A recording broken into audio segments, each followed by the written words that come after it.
உலகிற்கு தன்னை தைரியமான தலைவராக காட்டிக்கொள்ளும் நரேந்திர மோடி காங்கிரஸ் கட்சியுடைய பெண் எம்பிக்களுக்கு அஞ்சு பாராளுமன்றத்துக்கே வந்து பதில் சொல்ல முடியாத நிலையில் இருக்கிறார். அதற்காக காங்கிரஸ் கட்சியை சார்ந்தவர்கள் மீது நடவடிக்கை எடுக்க ஓம் பிர்லாவிடம் அவர் அறிவுறுத்தி இருக்கிறார். அதன் வெளிப்பாடாகத்தான் 8 எம்பிக்கள் சஸ்பெண்ட் செய்யப்பட்டது போன்ற ஒரு ஏஐ ஜெனரேட்டட் வீடியோவை காங்கிரஸ் வெளியிட்டுள்ளது. இதற்கு பதிலளிக்கும் விதமாக பாராளுமன்ற விவகாரத்துறை அமைச்சர் கிரண் ரிஜிஜு ஒரு வீடியோவை வெளியிட்டுள்ளார். அந்த வீடியோவை நீங்கள் பாருங்கள்.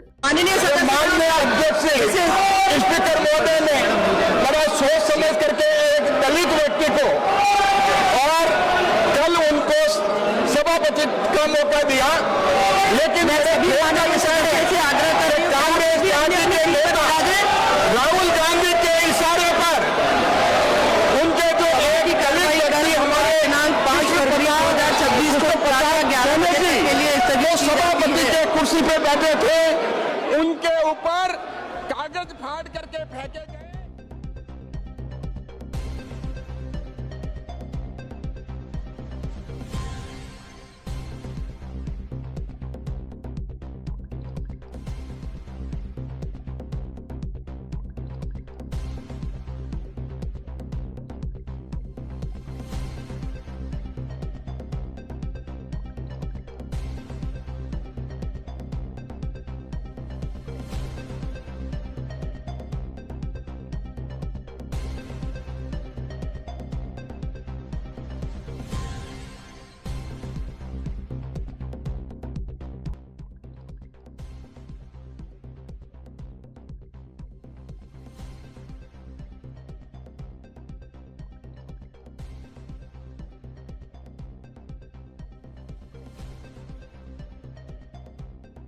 காங்கிரஸ் கட்சியுடைய பெண் எம்பிக்கள் ஒரு பேனரை அப்படியே எடுத்துக்கொண்டு வருவதை பார்க்க முடியும். அந்த மைய மண்டபம் அதையும் தாண்டி பிரதமர் நரேந்திர மோடி எங்கு உட்கார்ந்திருப்பாரோ அவருடைய இருக்கைக்கு அருகே கிட்டத்தட்ட ஒரு 7-8 காங்கிரஸ் எம்பிக்கள், குறிப்பாக பெண் எம்பிக்கள் அதை கேரோ செய்வது போல, அதாவது பிரதமர் வந்தால் அவரை கேரோ செய்வது போல நிற்கிறார்கள். இது ஒரு விதமான ஒத்திகை போன்று தெரிகிறது. அந்த வீடியோ நீங்க பார்த்தாலே தெரியும். பிரதமர் நரேந்திர மோடி ஒருவேளை பதிலளிக்க வந்திருந்தால் இந்த எம்பிக்கள் எல்லாம் இந்த வரிசையிலே பிரதமர் மோடியை முற்றுகையிட்டு அவர் சப்போஸ் ஏதாவது பேப்பர் வச்சிருந்தாருன்னா அதை எடுத்து கிழிக்கிறதுக்கோ இல்ல அவரை அவமானப்படுத்தக்கூடிய செயல்பாட்டில் ஈடுபடுறது மாதிரியான ஒரு ஒத்திகை போலத்தான் அவங்க இதை செஞ்சிருக்கிறாங்க. இதை உணர்ந்த பாஜக எம்பிக்கள் சில பேர் நீங்க பாத்தீங்கன்னா ஜோதிமணி கிட்ட ரயில்வே அமைச்சர் அஸ்வினி வைஷ்ணவ் பேசுவதாக இருக்கட்டும், கிரிராஜ் சிங் அவர் பேசக்கூடிய கைகூப்பி அவர் பேசக்கூடிய அந்த வீடியோவை கூட உங்களால் பார்க்க முடியும். இன்னும் சொல்லப்போனால் பாஜகவை சேர்ந்த பெண் எம்பி இவர்களிடம் பேசுவது வரும் பொழுது இல்லை இதை வைத்து இவர்கள் வேற ஏதாவது ஒரு பாஜக மீது ஒரு குறை சொல்வதற்காக ஒரு பிரச்சாரம் செய்யக்கூடும், அதனால் நீங்கள் பக்கத்தில் போகாதீங்க அப்படின்னு அருகிலே இருக்கக்கூடிய அர்ஜுன் ராம் மேக்வால் கூட தடுக்கிறார். நீங்கள் அந்த வீடியோவை நல்லா பார்க்கலாம். பெண் எம்பியை தடுக்கிறார். ஆனால் இவர்கள் தொடர்ச்சியாக அந்த வழியையே மறைத்து கொண்டு இருக்கிறாங்க. இந்த இடத்துக்கு வருவதற்கு முன்னால ஓம் பிர்லா அவர்கள், அதாவது சபாநாயகர் அவர்கள் இருந்த மேஜையில் இருந்த பேப்பரை எல்லாம் இவங்க கிழிச்சு தூக்கி வீசியிருக்காங்க அப்படிங்கிற ஒரு செய்தியும் சொல்லப்படுகிறது. அதனால தான் பார்த்தீங்கன்னா சஸ்பெண்ட் செய்யப்பட்ட காங்கிரஸ் எம்பிக்கள் சார்பாகவும் சபாநாயகர் கடந்த 5ஆம் தேதி பிரதமர் நரேந்திர மோடி பதிலளிக்க பாராளுமன்றத்திற்கு வர வேண்டாம்னு நான் தான் சொன்னேன். காரணம் காங்கிரஸ் எம்பிக்கள், குறிப்பாக தமிழகத்தை சேர்ந்த ஜோதிமணி, சுதா போன்றவர்கள் உள்ளிட்ட சில எம்பிக்கள் அவர் மீது ஒரு தாக்குதலை நடத்தக்கூடிய ஒரு சூழல் இருக்கிறதுன்னு எனக்கு செய்தி இருந்தது. அதன் அடிப்படையில் நான் தான் பிரதமரே வர வேண்டாம் என்று சொன்னேன் அப்படின்னு சொல்லியிருக்கார். இதை கண்டித்து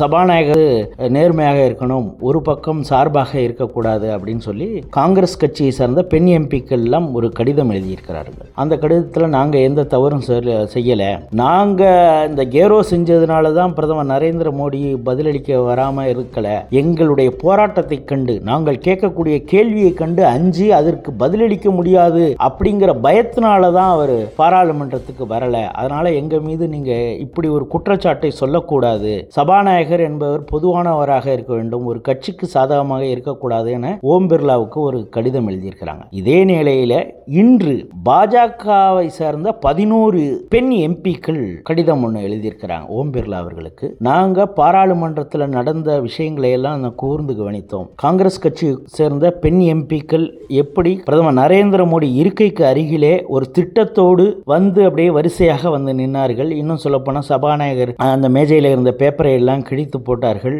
அங்கு இருக்கக்கூடிய மூத்த அமைச்சர்களிடம் வந்து விவாதம் செய்தார்கள், வாக்குவாதம் செய்ததெல்லாம் நாங்கள் பார்த்தோம்.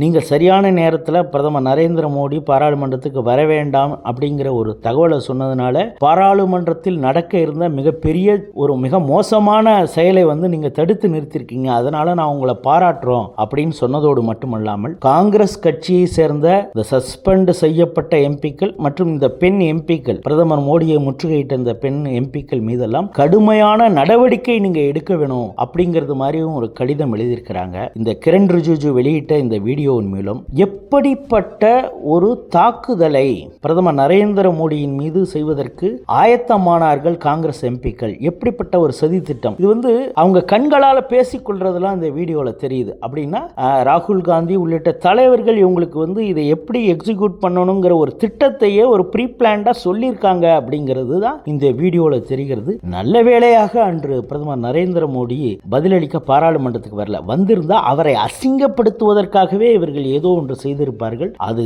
உலக அளவிலே அது மிகப்பெரிய தலைகுழிவை இந்தியாவுக்கு ஏற்படுத்தியிருக்கும். ஆகவே காங்கிரஸ் என்பது எதிர்க்கட்சியாக செயல்படவில்லை, இந்த நாட்டுக்கே எதிரி கட்சியாக செயல்படுகிறது அப்படிங்கிறது தான். இந்த நேரத்தில் ஒன்று மட்டும் நம்ம யோசிக்கணும். அடல் பிகாரி வாஜ்பாய் அவர்கள் சொன்னது போல ஆட்சியில் இல்லாத காங்கிரஸ், அதிகாரத்தில் இல்லாத காங்கிரஸ் மிக மோசமானது, டேஞ்சரஸ் அப்படின்னு அவர் சொன்னது மீண்டும் நிரூபணமாகி இருக்கிறது.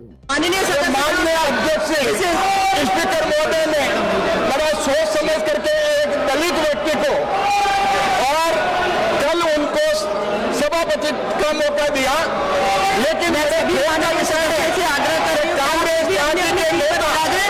राहुल गांधी के इशारे पर उनके जो एक दलित व्यक्ति हमारे दिनांक 5 फरवरी 2026 को 11 बजे के लिए सभापति के कुर्सी पे बैठे थे, उनके ऊपर